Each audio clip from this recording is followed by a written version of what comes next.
नमो नमः बच्चों। मैं रंजना शर्मा आपकी संस्कृत शिक्षिका कंट्री साइड इंटरनेशनल स्कूल से आज कक्षा 8 संस्कृत का पाठ 1 पढ़ाऊंगी, जिसका नाम है सुभाषितानी। सुभाषितानी। सुभाषितानी शब्द कैसे बना है और इसका क्या अर्थ है, मैं आप सबको बताती हूँ। पहला शब्द है सु, दूसरा भाषित। इन दोनों शब्दों को मिला करके सुभाषित शब्द बना है। सु का अर्थ होता है सुंदर, मधुर तथा भाषित का अर्थ है वचन। इस तरह सुभाषित का अर्थ सुंदर, मधुर वचन है। बच्चों, जैसे मैंने आपको सिखाया था फलम, फले, फलानी, इसी तरह सुभाषित, सुभाषिते, सुभाषितानी, यानी सुभाषितानी जो शब्द है वो बहुवचन है।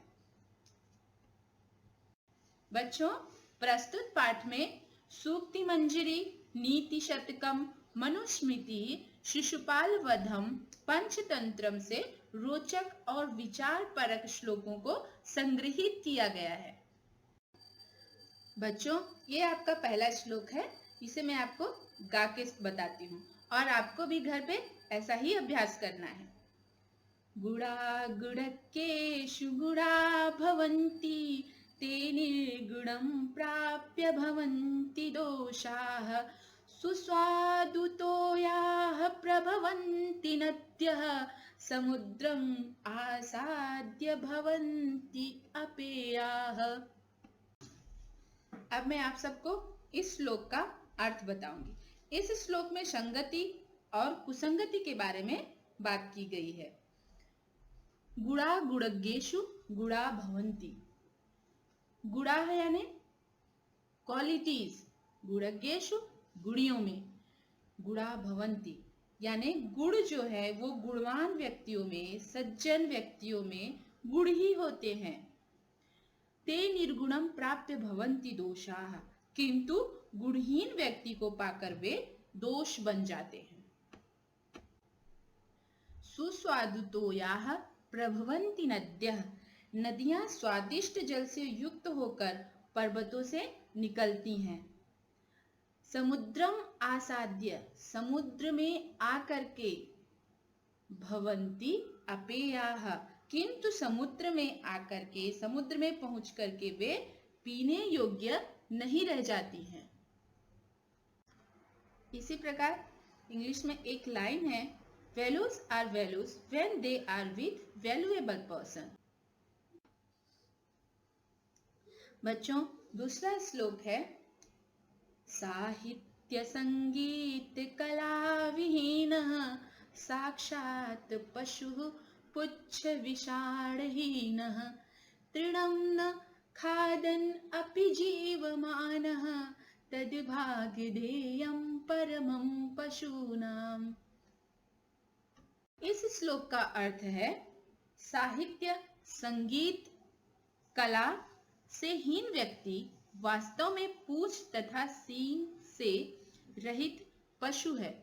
पुच्छ विषाणहीना यानी पुच्छ यानी पूंछ, विषाण यानी सींग, जो घास न खाता हुआ, तृणम यानी घास, न खादन अपि न खाता हुआ भी, पशु की ही तरह, पशु की ही भांति जीवित है। बच्चों, यह आपका तीसरा श्लोक है। लुब्धस्य नश्यति यशः, पिशुनस्य मैत्री, नष्टक्रियस्य कुलम्, अर्थपरस्य धर्मः, विद्याफलं व्यसनिनः, कृपणस्य सौख्यं, राज्यं प्रमत्य सचिवस्य नराधिपस्य। बच्चों, इस श्लोक का अर्थ है, लुब्धस्य नश्यति यशः। लुब्धस्य यानी लालची, लालची व्यक्ति का यश, पिशुनस्य यानी होता है चुगलखोर, पिशुनस्य मैत्री यानी चुगलखोर की दोस्ती, नष्ट क्रियस्य यानी कर्महीन, जो कोई कार्य नहीं करना चाहता है, उसका कुल यानी परिवार, अर्थपरस्य धर्मः, और धन को अधिक महत्व देने वाले का धर्म अर्थात धर्मपरायणता नष्ट हो जाती है। विद्या फलम व्यसनिनः, बुरी आदतों वाले की विद्या नष्ट हो जाती है। कृपणस्य सौख्यम राज्यम प्रमत्त सचिवस्य नराधिपस्य, कंजूस का सुख, कृपण यानी कंजूस, कंजूस का सुख और प्रमाद करने वाले मंत्री युक्त राजा का राज्य नष्ट हो जाता है।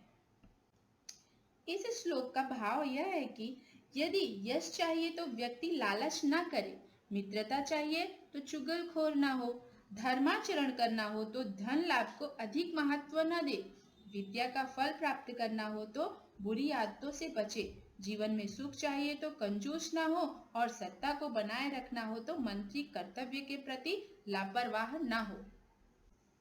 आज के लिए बस इतना ही। आपको अभी सिर्फ इन 3 श्लोकों का अभ्यास करना है। ठीक है, धन्यवाद।